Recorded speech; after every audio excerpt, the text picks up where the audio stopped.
Hi guys, and a very warm welcome back to the Motec Revolution channel.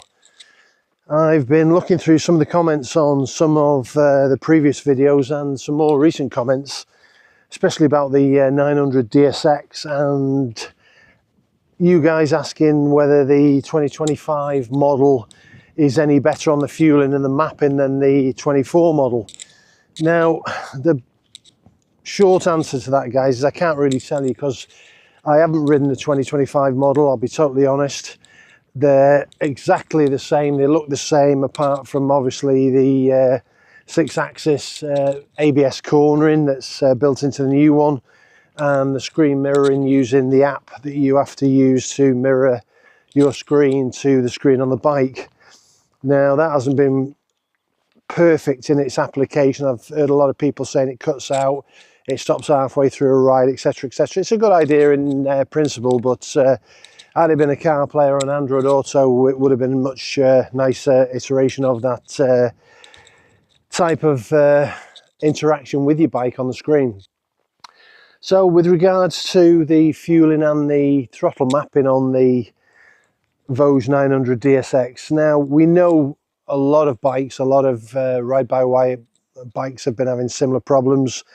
You're never going to get the same throttle response on a ride-by-wire bike than you do on a cable throttle bike. And again, it can be subjective. It can be down to temperature, the fuel you're using, the way you ride, and just how the bike is actually behaving at any particular moment in time. And why I say that is because you can jump off one DSX 900, you can jump onto a BMW 900 and have a superb ride on both bikes, and then on the following day you can jump on and find them a bit glitchy. But what I will say on my particular bike, after about 7,000 kilometers, or getting up near 7,000 kilometers, it is fairly smooth per se.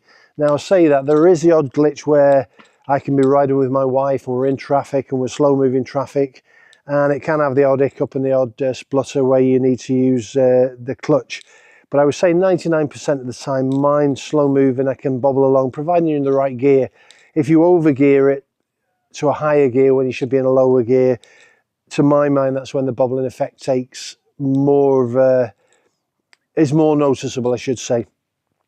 So what I'm going to do, it's really, really hot. It's a Thursday evening, we've had 36 degrees today, and the coming week, where I'm based in the mountains in inland Murcia, is really, really hot. We're seeing some of the highest temperatures in Spain. I believe as we go through the week it gets into 37, 38, and the coming week we may even see 39, 40 degrees, which is well in excess of 100 degrees. So I'm heading down to the other house. I'm going to put some minimal kit on. I am going to put a jacket on. I have got some walking reinforced trainers on that have got reinforced heels, sole and side panel, and I'm not going to put boots on, it's far too warm. It's just getting a slight cull on the heat now as the heat of the day goes down.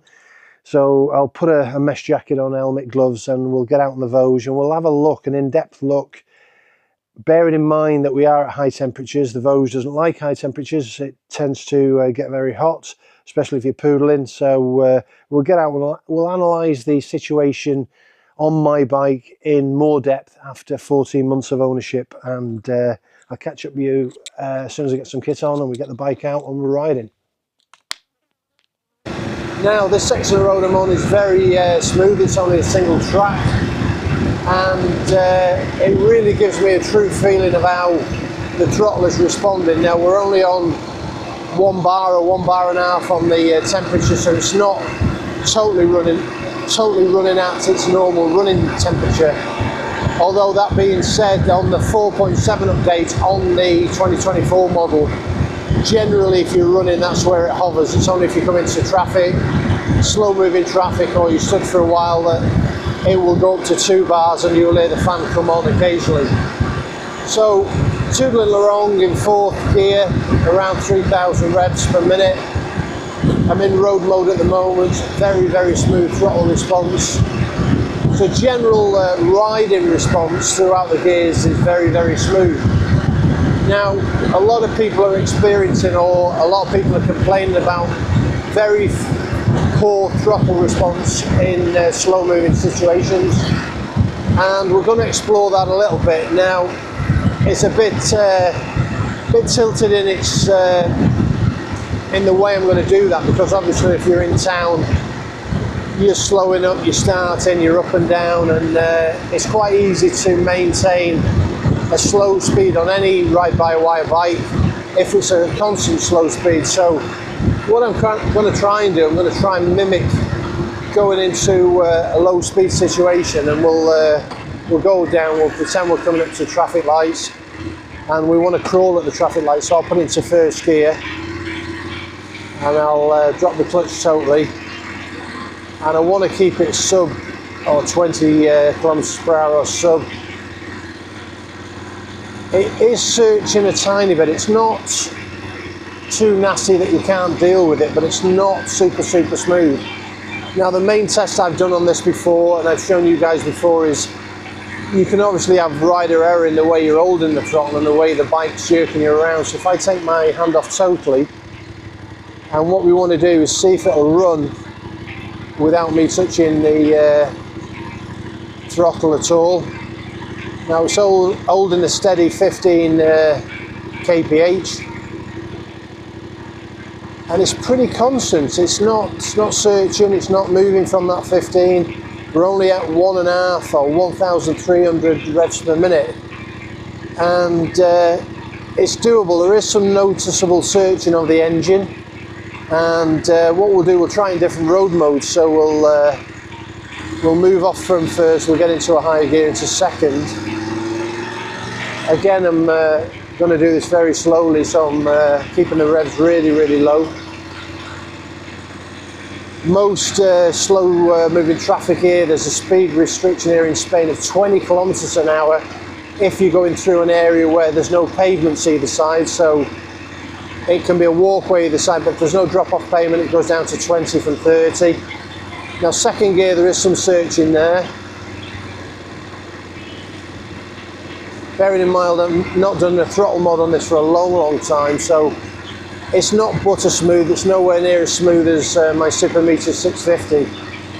But after 14 months of having this bike, I'm pretty much used to that. I mean, rarely would I ride at these sort of slow speeds. If I was going through town, I would. If I had to, and like I'm doing now, I'd use the clutch in and out, and I'd go down into first. I would tend to use the clutch and the front brake to control very slow manoeuvring, pretty much as I'm doing now. And doing it that way, you can keep it fairly smooth. I know people want to just keep their hand off the clutch. I mean, if you're doing this using the clutch and controlling it, and you have to do this on a lot of ride-by-wire bikes. So it's something you become accustomed to and get used to. We'll just stop this music. I can hear the music playing, but I've not got a headset on, so the copyright's playing that. We'll change modes and we'll put it into a different ride mode.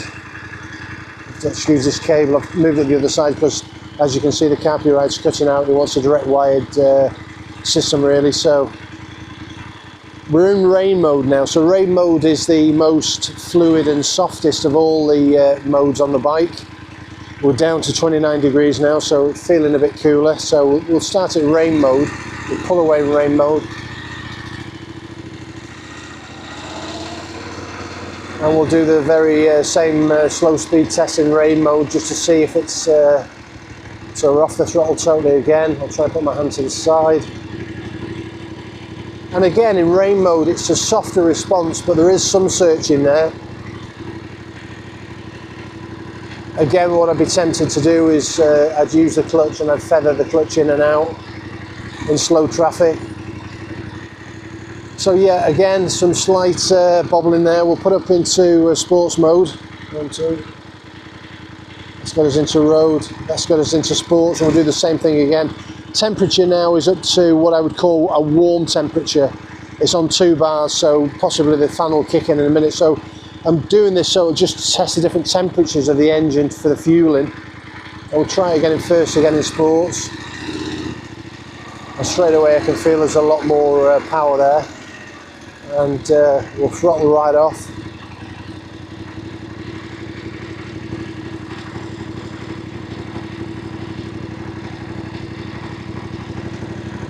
Now, strangely enough, out of all the riding modes, this is it appears to be the smoothest. I'm going up a slight gradient. It's holding 15 kilometers an hour. It doesn't appear to be as much searching as in road and rain, which I find surprising. And we'll try the same thing into second, so without using the throttle, we'll get it up a bit into second gear. Into second, and we'll get off the throttle again. And see if it'll hold the set speed. Now, road mode in second, it is bobbling, trying to tick over and run in second gear. I can hear the engine ticking over, but I can feel the fueling searching a little bit. Pulls away very smoothly from 1,500 revs of sports.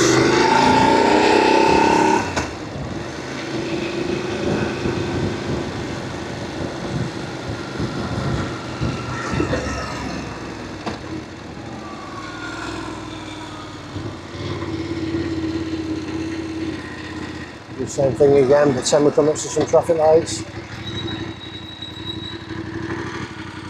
So, it's not perfect, guys, but after 14 months of riding this bike, the very few times I'm going to be bobbling around at them sort of speeds in town are going to be few and far between. I'm riding it normally up and down the gears and enjoying the bike. The CF Moto range are the same. They tend to do the same thing, bobble a little bit, but I've heard the same from KTM, I've heard the same from Ducati, I've heard the same from BMW of the parallel twin engine, so it's not alone in this for a ride-by-wire bike. I know some bikes are smoother, some are better, but pull away nice and smoothly here.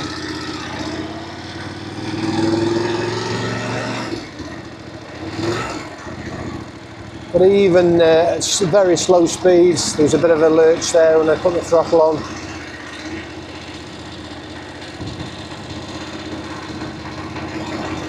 It's going to be an issue if you want a super smooth ride and you're used to riding something like a Honda, and a silky smooth, a Honda 4-cylinder, or any bike, Japanese bike that's super smooth on the throttle. But a lot of these ride-by-wire bikes now have got similar traits, so yeah, sports mode. Quick shifter.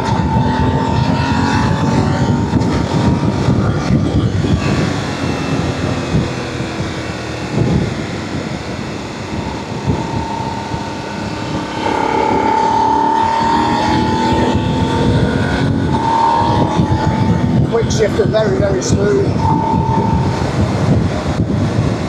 Lightweight down on the quick shifter as well. Smooth down through the quick shifter. Back up again.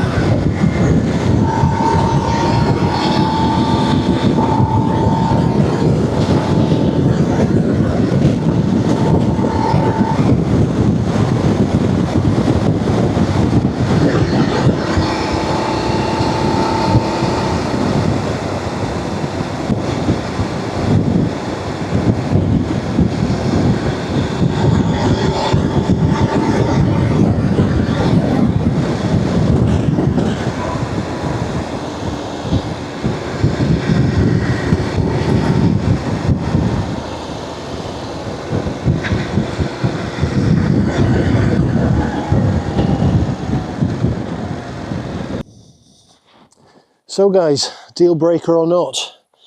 Now for some people, let's get my helmet off. Obviously they want a super smooth ride. They want everything to be perfect. But to be honest, in this day and age, there's no perfect bike. You're not going to get everything exactly as you want it. But for me, this bike's 99% perfect. It's great for what I want. I enjoy riding it. It's quick in sports mode. It's great in road mode if I've got my wife on the back. Like I say, if I'm going around town or through town, for the amount of bobbling or bad fueling that you would get in them situations, it's negligible. Like I say, after 7,000 miles or so, 14 months, Nothing gone wrong with the bike, still pretty good shape. Nothing's come loose, not a single nut bolt, nothing's failed, everything's still working as it should. Still cleans up great. All the radars are still working. The cruise control, everything on the bike's working perfect. You see some bluing of the pipe there on the front. But yeah, in general, it's a nice bike. I mean, I don't know what people really want. I mean, they expect to pay the same price as a BMW GS 900 kitted out to this standard, and expect it to be a GS for half the price or less than half the price. Well, I'm not making excuses on the price. It is a bargain of a bike for the price you pay for it. And for the kit you get on it, the components that are in this bike, I've said this before, it is real value for money. And I know it's been said a few times that the Chinese can't quite get it right with the fueling. Maybe they can't, but I'm sure the way they're heading and the way they're going, within the very near future, they're going to get things on point. One thing to remember with this particular bike, it's been out now here in Spain for 14 months. I had one of the first bikes that came into Europe, and no recalls, not a single recall. Okay, we've done our own software updates, some of us, and we've tinkered around a little bit, but nothing, no recalls, guys, nothing gone wrong, no failures on the bike whatsoever, no manufacturer's recall. So all in all, you can't really complain. There's nothing seriously amiss with this bike, apart from the odd few people who can't get past the fueling and the throttle blips that it has now and again. It's not all the time, it's intermittent.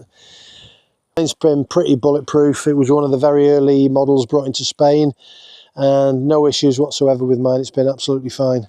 So guys, let me know in the comments what you think. If you currently ride one of these, I'm seeing big mileages, or big kilometers I should say, on these now. I saw on one of the pages here in Spain, someone had just clocked up 32,000 kilometers without a single hiccup, without any issues whatsoever. And but this bike's pretty bulletproof. Keep it clean, keep it washed, ride it, enjoy it, and yeah, it's a lot of bike for the money. So let me know in the comments, guys. I'll catch you in the next video. Peace out, ride safe, and enjoy the good weather wherever you are.